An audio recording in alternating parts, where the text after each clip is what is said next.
জামায়াত আমির doctor Shafiqur Rahman বলেছেন, মিথ্যা সাক্ষীর মাধ্যমে এতদিন জামায়াত নেতৃবৃন্দের ওপর জুডিশিয়াল কিলিং চালানো হয়েছিল।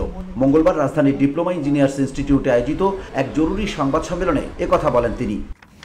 ইসাব আলীর ভাই শুকরঞ্জন বালি, তাকে আদালত প্রাঙ্গণ থেকে অপহরণ করা হয়েছে। জামায়াত আমির বলেন, এটিএম আজহারুল ইসলামের ওপর আনা সকল মিথ্যা অভিযোগ থেকে অব্যাহতি দিয়েছে আদালত। দীর্ঘদিন ধরে সুবিচারের অপেক্ষায় থাকার পর অবশেষে মুক্ত হলেন তিনি। আমাদের রিভিউ আবেদন শুনানির পর তার রায় আজকে ঘোষণা করেছেন।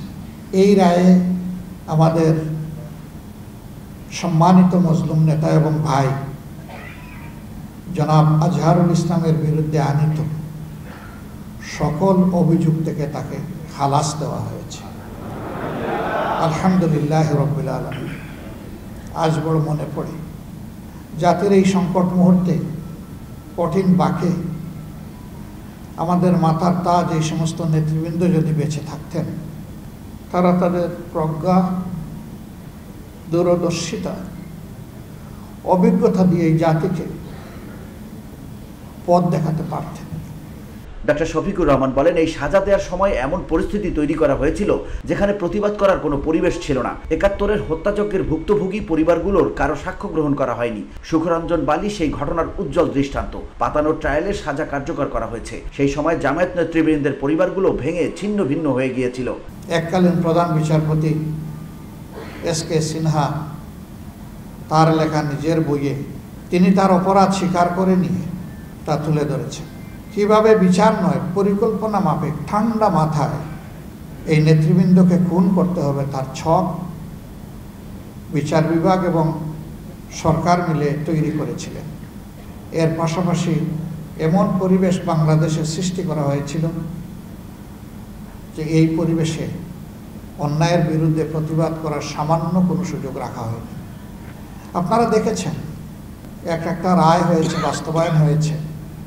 যাকে খুন করা হয়েছে বিচারিক আদালতের মাধ্যমে তিনি তো আল্লাহর দরবারে চলে গেলেন, কিন্তু পাশাপাশি একই সময়ে পরিবারের সদস্যদের উপর নির্মম কষাঘাত এবং অত্যাচার করা হয়েছে।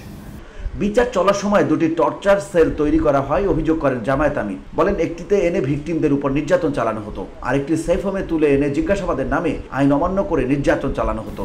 গোটা বিচার প্রক্রিয়ার সময় দুইটা টর্চার সেল গড়ে তোলা হয়েছিল। একটার নাম দেওয়া ছিল সেফ হোম, আরেকটার নাম দেওয়া হয়েছিল সেফ হাউস। সেফ হোমে ভিকটিম নেতৃবৃন্দকে নিয়ে নাজেহাল করা হতো। সেখানে জিজ্ঞাসাবাদের উচ্চ আদালতের ডিরেকশনও ফলো করা হয়নি, লঙ্ঘন করা হয়েছে। নির্গুম রেখে ঘন্টার পর ঘন্টা, দিনের পর দিন তাদের উপর অত্যাচার চালানো হয়েছে। সেফ হোমে নির্যাতনের পাশাপাশি মিথ্যা সাক্ষী দেওয়ার জন্য লোকদেরকে ধরে এনে সেফ হাউসে রাখা হতো। বসুন্ধরা, উত্তরা, বনশ্রী, কুড়িল ও বাড্ডা সহ রাজধানীর বিভিন্ন স্থানে অভিজাত ও অত্যাধুনিক মানের ফ্ল্যাট কেনার এক নির্ভরযোগ্য প্রতিষ্ঠান প্লেজেন্ট প্রপার্টিজ লিমিটেড। তাই আপনার স্বপ্নের আবাসনের জন্য আজই যোগাযোগ করুন। Pleasant Properties Limited, where destiny matches eventually. যাত্রাবাড়ির একটা ঠিকানায় এই সব কিছু তখনকার মিডিয়ায় উঠে এসেছে।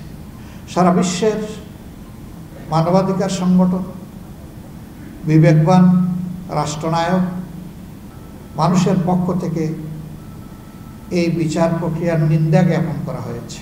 স্বচ্ছ বিচার হলে দণ্ড দিতে পারতেন না উল্লেখ করে তিনি আরো বলেন, অস্বচ্ছ প্রক্রিয়ায় তাদের ফাঁসি ও দণ্ড দেওয়া হয়। স্কাইপ কেলেঙ্কারির মাধ্যমে সেই বিচার প্রক্রিয়ার ঘটনা বিশ্ব ও দেশের মানুষের সামনে উঠে আসে।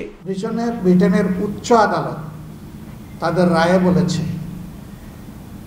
এই মামলাগুলো ছিল, বিচারের নামে এই প্রহসন ছিল just genocide of the just. VOD Bangla news desk.